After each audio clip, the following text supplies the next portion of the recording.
사실 언론인의 관점에서 보면 정부 수립 이후 훈장이 수여된 70만 명의 명단을 입수했다는 것은 매우 큰 특종이고 자랑할 만한 일입니다.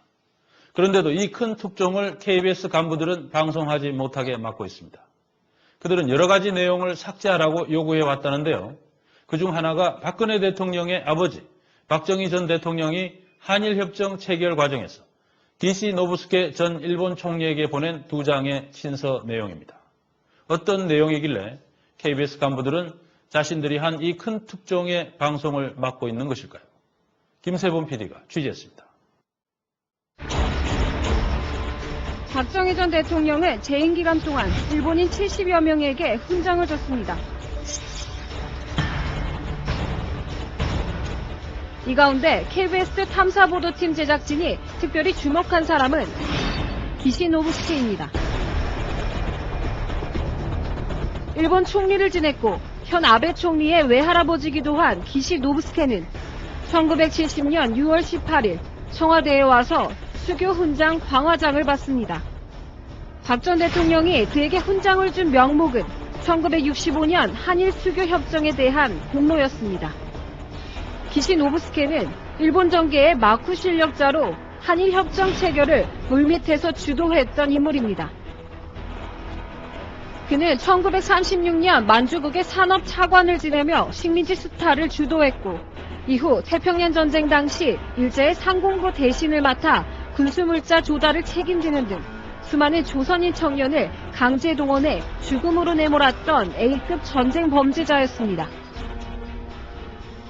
일본 아키타현에서 조선인이 가장 많이 끌려온 곳이 하나오카 광산이었다. 충남 당진군 출신만 80명 가까이 됐다. 모두 일본 상공성이 알선해서 징용된 사람들이다. 花岡鉱山は全部商工省の斡旋でした。で、その商工省の最高責任者、商工大臣が岸信介。戦後永久戦犯で逮捕されて、結局裁判は免れて、後に総理大臣にもなりましたけども、今の安倍総理のおじいちゃんです。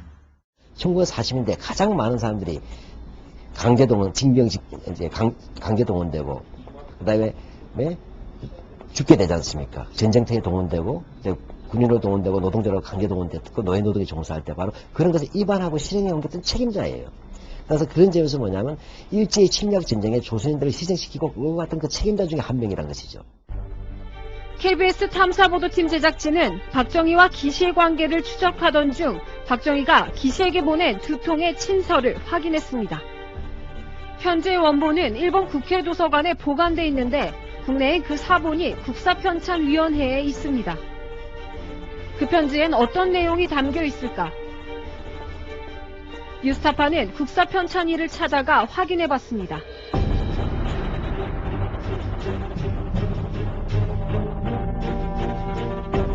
(5.16) 쿠데타로 집권한 박정희는 국가재건 최고회의 의장 자격으로 1961년 8월과 1963년 8월 당시 총리 자리에서 물러나 있던 기시 노부스케에게 친서를 보냅니다. 한일 수교 협정을 체결하는 데 도움을 달라는 내용입니다. 더욱 장차 재개하려는 한일 국교 정상화 교섭에 있어서의 귀하의 각별한 협력이야말로 대한민국과 귀국가의 강인한 유대는 양국의 역사적인 필연성이라고 주장하시는 휴의가 구현될 것이라 생각합니다. 한일 간의 국교가 하루속히 정상화되어야 한다는 것은 본인의 변함없는 신념입니다. 귀하께서도 항상 한일 관계 개선에 관심을 가지시어 적극적인 노력을 아끼시지 않는 데 대하여 본인은 심심한 사의를 표하는 바이며 한일 회담의 조기 타결을 위하여 대전에 협조 있기를 바람하지 않습니다. 학계 전문가들은 1965년 한일 수교 과정과 그 내막을 엿볼 수 있는 자료라고 평가했습니다.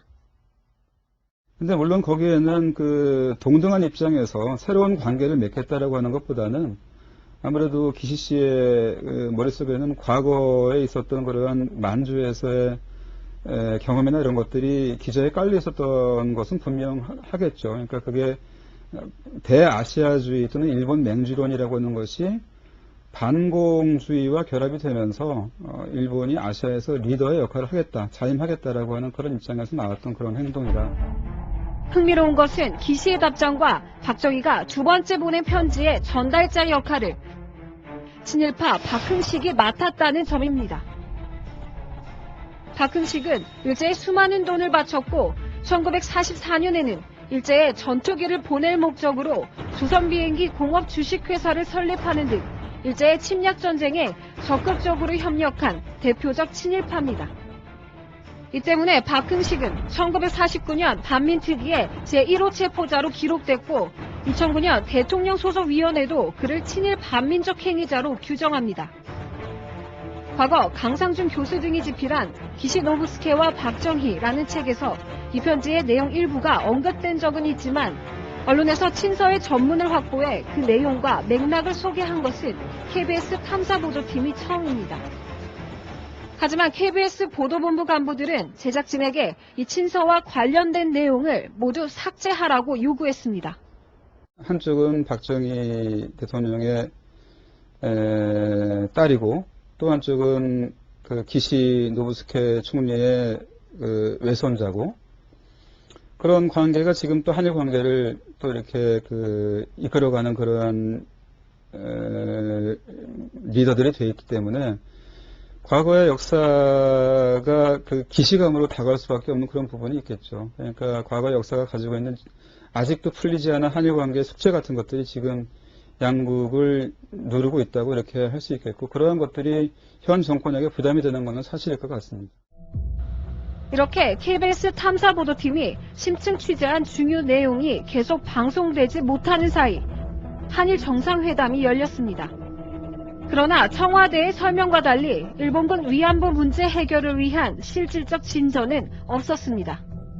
오히려 일본 아베 총리가 박근혜 대통령에게 일본 대사관 앞에 설치된 소녀상의 철거를 요구했다는 기사가 일본 언론을 통해 나오고 있습니다.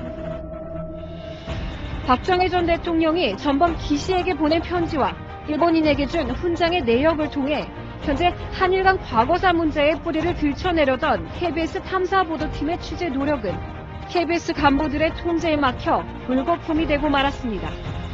뉴스타파 김세봉입니다.